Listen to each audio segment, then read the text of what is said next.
Do you want to be healed?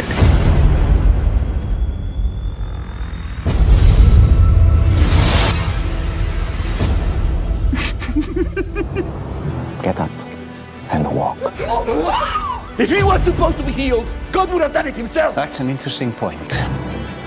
Your fame is spreading, the good kind. You have... Tidak ada yang mustahil bagi Yesus. Membuat mujizat, keajaiban, bukan hal yang sulit. Dia penuh dengan mujizat. Bahkan dia adalah mujizat itu sendiri. Ketika ia menciptakan dunia ini dari yang tidak ada menjadi ada, itu adalah mujizat.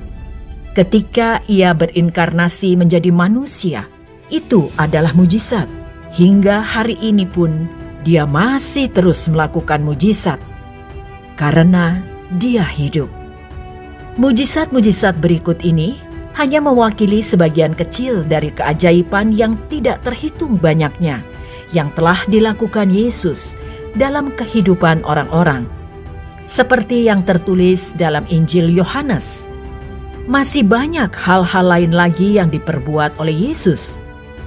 Tetapi jikalau semuanya itu harus dituliskan satu persatu, maka agaknya di dunia ini tidak dapat memuat semua kitab yang harus ditulis itu.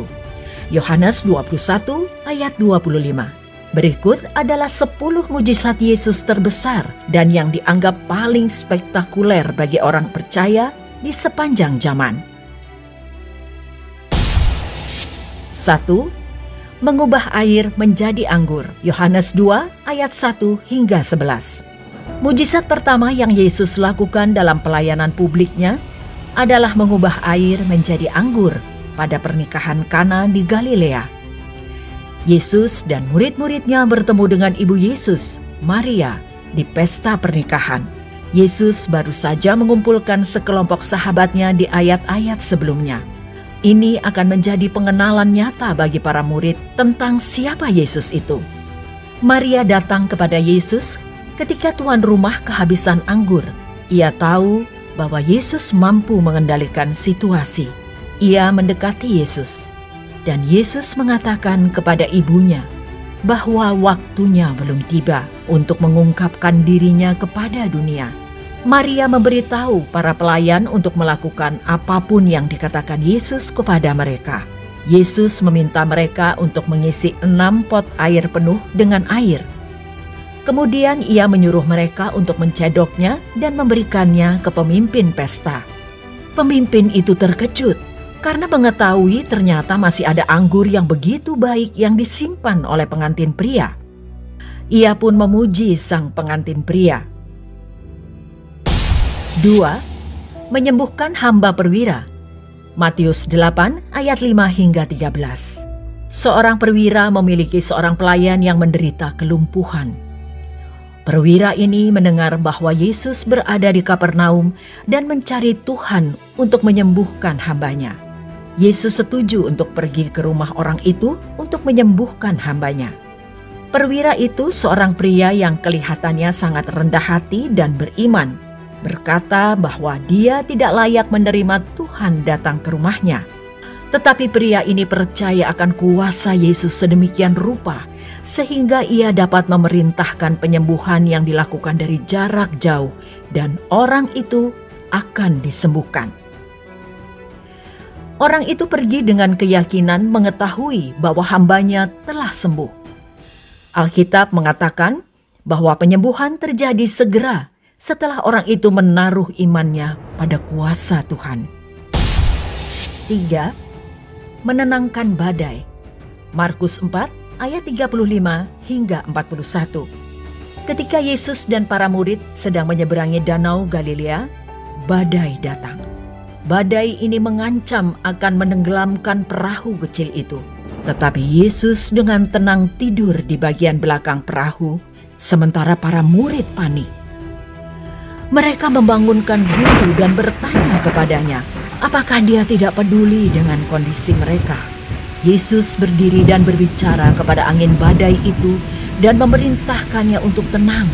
Lalu angin itu reda dan danau itu menjadi teduh sekali. 4.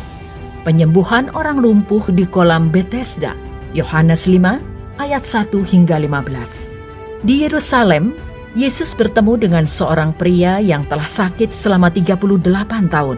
Pria ini sedang berbaring di samping kolam air yang diyakini memiliki kekuatan penyembuhan. Pria itu percaya pada air untuk menyembuhkan kondisinya, tetapi tidak ada yang membantunya masuk ke dalam air pada waktu yang tepat. Yesus bertanya kepada orang itu, apakah dia ingin disembuhkan? Pria itu menjawab bahwa dia memang ingin disembuhkan, tetapi dia tidak mampu membantu dirinya sendiri. Yesus menyuruhnya untuk berdiri sebagai orang yang disembuhkan dan mengangkat tempat tidurnya dan berjalan. Seketika itu juga, orang itu menjadi sembuh dan bisa berjalan. 5. Menyembuhkan 2 orang buta, Matius 9 ayat 27 hingga 31. Kisah Yesus menyembuhkan orang buta sangat banyak. Dalam kisah ini, Yesus menyembuhkan 2 orang buta yang datang kepadanya, meminta belas kasihan atas kondisi mereka. Bagian ini berkaitan dengan beberapa mujizat Yesus dan orang-orang ini baru saja mendengar tentang Tuhan membangkitkan seorang gadis dari kematian. Pertanyaan sederhana Yesus kepada orang-orang ini adalah, apakah mereka percaya Dia mampu menyembuhkan mereka? Dalam iman sederhana, mereka mengatakan bahwa mereka percaya. Yesus menjamah mereka, dan mereka disembuhkan.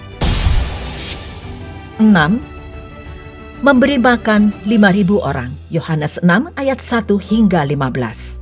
Meskipun ada beberapa kisah tentang Yesus memberi makan kepada banyak orang yang mengikutinya, namun yang paling menarik adalah kisah yang ditemukan dalam Yohanes pasal 6. Yesus telah mengajar orang-orang sepanjang hari dan sekarang sudah larut malam. Mereka berada di tempat terpencil dan tidak punya makanan. Orang-orang menjadi lapar dan Yesus memperhatikan mereka dan peduli kepada mereka. Namun Yesus juga melihat kesempatan untuk mengajar murid-muridnya. Dia bertanya kepada Filipus, di mana mereka harus membeli roti. Tidak ada pasar di sekitarnya. Mereka tidak punya cukup uang untuk memberi makan semua orang, bahkan jika ada tempat untuk membeli makanan. Yesus bertanya begitu bukan karena ia khawatir akan hasilnya, melainkan agar dia bisa membuat para murid melihat gawatnya situasi dan menyaksikan mujizat yang akan terjadi. Andreas membawa seorang anak laki-laki kepada Tuhan yang sedang makan siang dengan porsi kecil. Itu terdiri dari 5 potong roti gandum dan 2 ikan kecil. Yesus mengambil persembahan sederhana itu dan mendoakannya. Dia memecahnya menjadi potongan-potongan kecil dan membagikannya kepada murid-muridnya yang membagikan potongan-potongan itu kepada orang-orang. Para murid terkejut mengetahui bahwa makanan yang mereka bagikan tidak pernah habis. Mereka bahkan mengumpulkan potongan-potongan makanan setelah semua orang kenyang dan terkumpul lebih banyak sisa roti daripada semula. 7. Yesus berjalan di atas air. Yohanes 6 ayat 16 hingga 27. Tepat setelah Yesus melakukan mujizat memberi makan 5.000 orang, Ia mengirim murid-muridnya dengan perahu untuk menyeberangi Danau Galilea. Mereka mendayung sekitar 5 km atau 3 mil melintasi laut. Angin kencang menerpa mereka. Yesus datang kepada mereka berjalan di atas air. Tetapi mereka tidak tahu bahwa itu adalah Dia. Mereka benar-benar takut melihat seseorang berjalan di permukaan laut. Yesus berbicara kepada mereka dan mereka segera mengenal suaranya. Mereka menyambut Dia ke dalam perahu. 8. Menyembuhkan orang tuli. Markus 7 ayat 31 hingga 37. Yesus bersama orang banyak ketika seseorang membawa seorang tuli kepadanya. Yesus menjauhkan orang itu dari orang banyak dan berkomunikasi dengannya. Yesus menunjukkan kepada orang itu bahwa Dia memahami kondisi orang itu dengan menyentuh telinganya. Lalu Yesus meludah dan menjamah lidah orang itu. Yesus kemudian mengadah ke langit. dan berkata kepada orang itu, "Ephata," dalam bahasa Aramik berarti terbukalah. Yesus membuka telinga orang ini dan membebaskan lidahnya. Orang itu pun kini dapat mendengar dan berbicara dengan jelas. 9. Penyembuhan 10 orang kusta. Lukas 17 ayat 11 hingga 19. Saat Yesus menuju ke Yerusalem, dia bertemu dengan 10 orang kusta sebagai orang buangan dan orang sakit. Mereka tahu bahwa mereka tidak boleh mendekati masyarakat umum. Mereka memanggil Yesus dari jauh dan meminta belas kasihan. Yesus hanya menyuruh mereka pergi kepada imam agar mereka dapat dinyatakan tahir. Saat mereka melakukan perjalanan untuk menemukan imam, tubuh mereka disembuhkan. Yesus tidak perlu menyentuh mereka. Dia tidak perlu meminta mereka untuk menunjukkan iman. Hanya melalui kehendaknya, dia mampu menyembuhkan orang-orang ini. Begitu mereka menyadari pembersihan mereka, salah satu penderita kusta kembali kepada Yesus dan sujud menyembah dia. Pria ini ingin berterima kasih kepada Tuhan atas kuasa penyembuhan yang ditunjukkan kepadanya. Orang ini adalah orang Samaria. Yesus bertanya, "Di mana 9 lainnya?"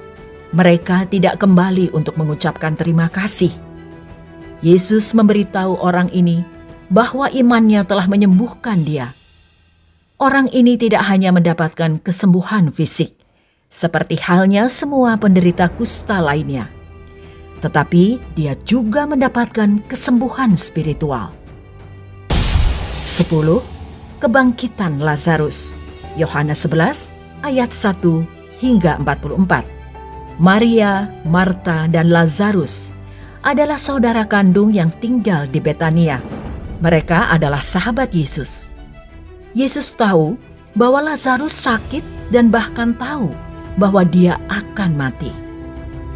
Tetapi Yesus juga tahu bahwa penyakit dan kematian Lazarus adalah untuk memuliakan Yesus dan menyatakan kuasanya.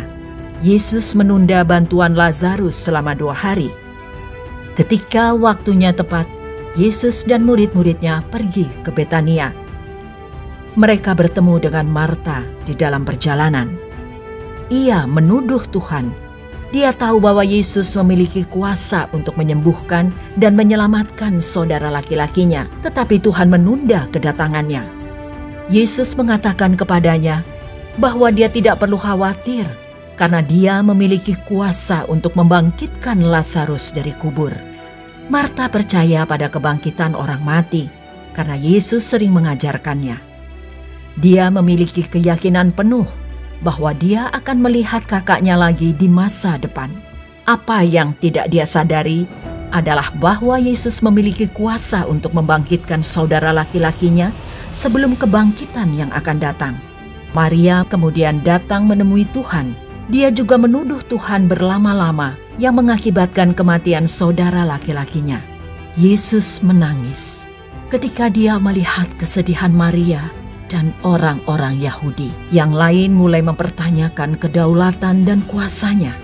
Mereka tahu dia mampu melakukan begitu banyak, tetapi mereka tidak percaya dia memiliki kuasa untuk memberikan kehidupan.